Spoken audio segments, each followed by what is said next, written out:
श्रीमन नारायण। कल 20 मार्च को सौरमान से हमारा यह शरीर 26 वर्ष का हो गया और कल ही हमने पूरी पीठ के मान्य शंकराचार्य स्वामी श्री निश्चलानंद सरस्वती जी महाराज के प्रति 36 पृष्ठों में एक आपत्ति पत्र निर्गत किया है। पहले तो कुछ द्वेषियों ने, जो कि उनके परिकर अनुयायी और तथाकथित समर्थकों में गिने जाते हैं, उन्होंने हमारे इन धर्म रक्षक अभियानों से चिढ़कर, ईर्ष्या रखते हुए, क्षुब्ध होकर हमारे व्यक्तित्व के विषय में बहुत प्रलाप किया, बहुत अपमान किया। हमारे वेशभूषा का, हमारे व्यक्तित्व का, हमारी उपाधियों का, हमारी कृतियों का, हमारे सिद्धांत का बहुत ही अपमान किया। हमने जब उन्हें प्रत्युत्तर दिया तो वे लोग हमें अप्रामाणिक, स्वयंभू, काल्पनिक, दंभी, कापालिक, पापमार्गी, पतित, भ्रष्ट, जो कह सकते थे उन्होंने कहा। हमने जब स्वामी श्री निश्चलानंद सरस्वती जी महाराज से प्रत्यक्ष वार्ता करके कुछ बात करने का प्रयास किया तो परिकरों के द्रोह के कारण वह भी संभव न हो पाया, जिसके विषय में हमने इस लेख और वीडियो के माध्यम से अपने भावों को व्यक्त किया है। अब बहुत से कथित प्रोफेसर और आदित्य वाहिनी के बहुत से लोग हमारे खंडन में बहुत से लेख, वीडियो इत्यादि निर्गत कर रहे हैं। एक आदित्य वाहिनी का कोई सिंह पदधारी व्यक्ति है, उसने 12 पृष्ठों का खंडन हमारे विरुद्ध लिखा है। खंडन तो नहीं कहूंगा मैं उसे, उसमें 8 पृष्ठों तक तो उसने केवल भगवान आदि शंकराचार्य जी की बड़ाई की है। तो आदि शंकराचार्य जी भगवान से तो हमने कभी आपत्ति पूर्वक कोई व्यवहार किया नहीं कि आप गलत थे या आप सही हैं, अथवा आप महान नहीं हैं, कि आप सर्वसमर्थ नहीं हैं। आदि शंकराचार्य जी, हम अगर वर्तमान शंकराचार्य जियों पर अगर कोई आपत्ति करें तो उनके समर्थन में आदि शंकराचार्य जी का 8 पृष्ठों तक महिमा मंडन करके ये लोग समझते हैं कि निग्रहाचार्य का खंडन करेंगे। जिस प्रकार से कोई व्यक्ति यदि वर्तमान शासकों की व्यवस्था पर अगर प्रश्न चिन्ह उठाए तो ये भगवान राम और भगवान कृष्ण का उदाहरण देकर कहेंगे कि राम राज्य में, द्वारिकाधीश के राज्य में ये सी व्यवस्था थी। अरे भैया, हम उनकी थोड़ी निंदा कर रहे हैं। हम तो वर्तमान पदस्थ धर्माधिकारियों के स्पष्ट अशास्त्रीय कृत्य या वक्तव्य का शास्त्र प्रमाण पूर्वक खंडन कर रहे हैं। तो 10 पृष्ठ 12 पृष्ठों का तुमने लेख लिखा, 8 पृष्ठ तक भगवान शंकराचार्य जी की बड़ाई की, तो उससे हमारा खंडन कहां से हो गया? और यदि तुम भगवान शंकराचार्य जी की बड़ाई करके वर्तमान शंकराचार्यों को भी तत्तुल्य बताते हो, उन्हीं के समान बताते हो कि वे सर्वसमर्थ हैं, भले आज के शंकराचार्य माया का ग्राह न बना सके 5 वर्ष की उम्र में, भले आज के शंकराचार्य आकाश गमन की सिद्धि न रखें, परकाया प्रवेश की सिद्धि न रखें, देवताओं का प्रत्यक्ष आवाहन करके उनसे संवाद अथवा किंवा शास्त्र मर्यादा के लिए उनसे संघर्ष करने का सामर्थ्य न रखें, किंतु हैसियत इनको वही चाहिए, सम्मान इनको वही चाहिए, क्योंकि भगवान आदि गुरु शंकराचार्य जी कह कर गए हैं कि हमारा ही स्वरूप हमारी गद्दी पर बैठे आचार्य को जानना चाहिए।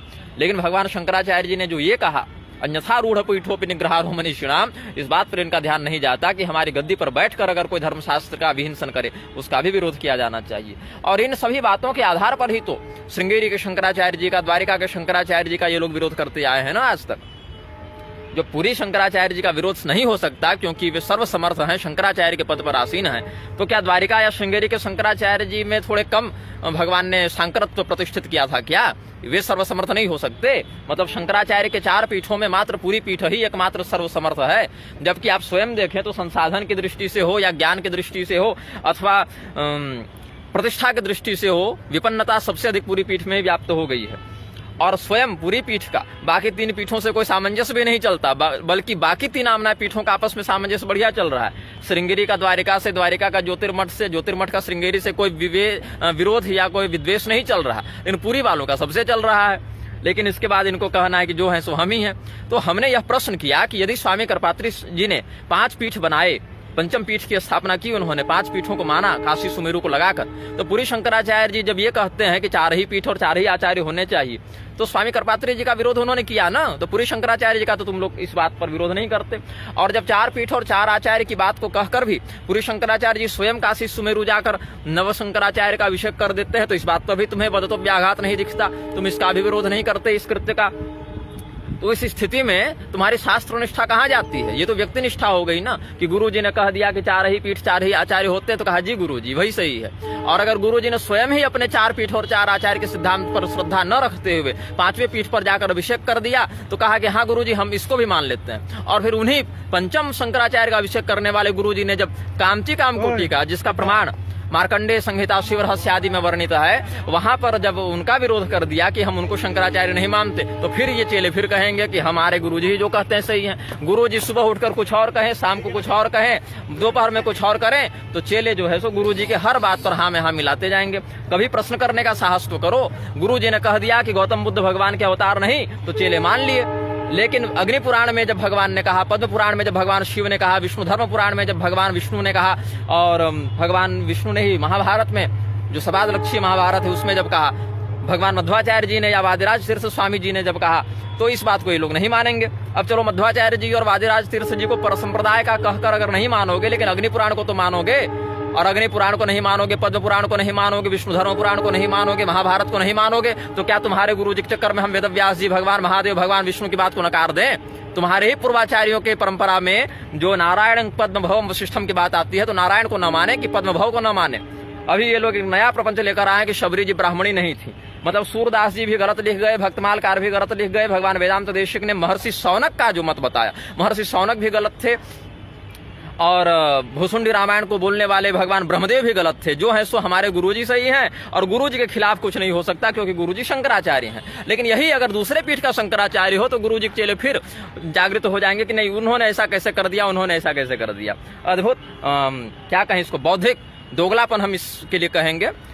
हालांकि ये शब्द थोड़ा कड़ा है, लेकिन अब हम इस शब्द का प्रयोग करने में विवश इसीलिए हो गए हैं क्योंकि हमने जो पूरी शंकराचार्य जी को 36 पृष्ठों का आपत्ति पत्र जारी किया है, और डाक से भी भेजा है कल। तो अभी ये चेले दुष्प्रचार कर रहे हैं कि अगर वो पत्र किसी को मिले तो कबाड़ी वाले को दे देना, रद्दी वाले को दे देना, शंकराचार्य जी तक वह पत्र नहीं पहुंचना चाहिए। हमने लगभग 120 से अधिक श्लोकों से अपने मत को पुष्ट किया है। अभी एक उनका वीडियो वक्तव्य बहुत ये लोग जारी कर रहे हैं कि निग्रहाचार्य केवल भगवान है। क्या पूरी शंकराचार्य जी से यह प्रश्न करने से पहले प्रश्नकर्ता ने यह कहा था कि श्री भागवतानंद गुरु नाम का व्यक्ति स्वयं को निग्रहाचार्य के पद पर अभिषिक्त बताते हैं? क्या उनको निग्रहागमों के अस्तित्व का, या उनके परिसीमन का, या उनके देवता का, मंत्र का, यंत्र का, मंडल का, विधान का, सपर्या का बोध है?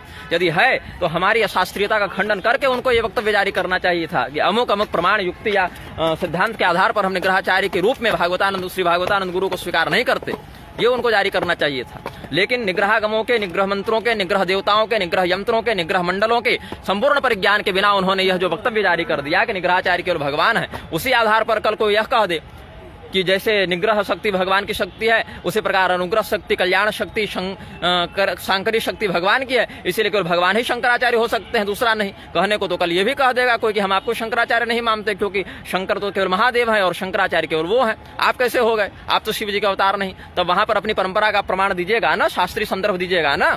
तो निग्रहाचार्य के समय वो सब शास्त्रीय संदर्भ आपको क्यों याद नहीं आते? तो प्रश्नकर्ता प्रश्न को ढंग से रखते नहीं, और शंकराचार्य जी के बयान के आधा मिनट, 1 मिनट के किसी क्लिप को काटकर इधर उधर दुष्प्रचार करते हैं। क्या शबरी जी को भिल्ली न मानकर ब्राह्मणी मानने से पहले यह बताया गया कि वाल्मीकि रामायण में तापसी शब्द और अन्य किन क्षत्रिय, वैश्य या शूद्र वर्ण के लोगों के लिए आया है और अच्छे समर्थनात्मक प्रारूप में आया है? क्या उनको बताया गया ये विषय स्पष्ट किया गया कि भूसुंडी रामायण में स्वयं ब्रह्मदेव ने सैकड़ों श्लोकों में, महर्षि अगस्त्य ने, भगवान श्री रामचंद्र जी ने स्वयं सैकड़ों श्लोकों में भगवती शबरी जी को भीलनी, भिल्लजा, भिल्ल पुरंधरी, किरात जा, किरात वंश प्रभवा इत्यादि कहा है? नहीं बताया गया। तो आप शास्त्र प्रमाण रखेंगे नहीं, और केवल हमारे विरोध के लिए जो शंकराचार्य जी ने कह दिया उसमें आधे मिनट का कोई क्लिप निकाल लेंगे और हमारे खंडन के नाम पर आदि गुरु की बड़ाई करेंगे। तो आदि गुरु की बड़ाई से तो हमारा कोई विरोध है नहीं, आदि गुरु शंकराचार्य जी का तो हमने विरोध किया नहीं, और आदि गुरु शंकराचार्य जी के जिन सिद्धांत और शास्त्र निष्ठा पर वर्तमान पदाधिकारियों का हम सामंजस्य नहीं देखेंगे, हम उनका विरोध करेंगे, तो तुम आदि गुरु के साथ इनकी तुलना करने बैठ जाओगे।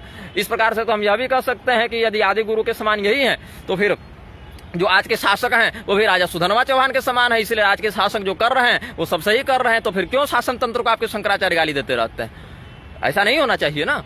तो इसीलिए हम ये अनुरोध करेंगे आप सबों से कि ऐसे दुष्प्रचारकों से सावधान रहें। हमने जो पत्र जारी किया है वो फेसबुक पर, सोशल मीडिया पर सर्वत्र उपलब्ध है, 36 पृष्ठों का है। हमने सारे शास्त्र प्रमाण वहां पर प्रस्तुत किए हैं, और इन द्वेषियों से हम कहेंगे कि 1 वर्ष तक का धैर्य धारण करो, फिर हम निग्रह प्रवेश का ग्रंथ लिखकर स्वयं के शास्त्रीय, अपने परंपरा के शास्त्रीय और संपूर्ण गुरु परंपरा इत्यादि का स्वयं प्रकाशन कर देंगे, और तब तुम्हारी बिलबिलाहट हम देखते हैं कि कहाँ निकलती है। अब तो ये लोग मारपीट पर भी उतर आए हैं, ऐसा हमें सुनने को मिला है। हमारे सुहृदों परिकरों के साथ मारपीट कर चुके हैं, और ये अब हमें भी मारपीट इत्यादि करने की धमकी और षड्यंत्र इत्यादि में आरोपित कर रहे हैं। हमारे लिए भी षड्यंत्र कर रहे हैं मारपीट इत्यादि करने का। अस्तु, भगवती सबका हिसाब रख ही रही हैं। हम अभी यहीं पर विदा लेंगे। श्रीमन नारायण, हर हर महादेव।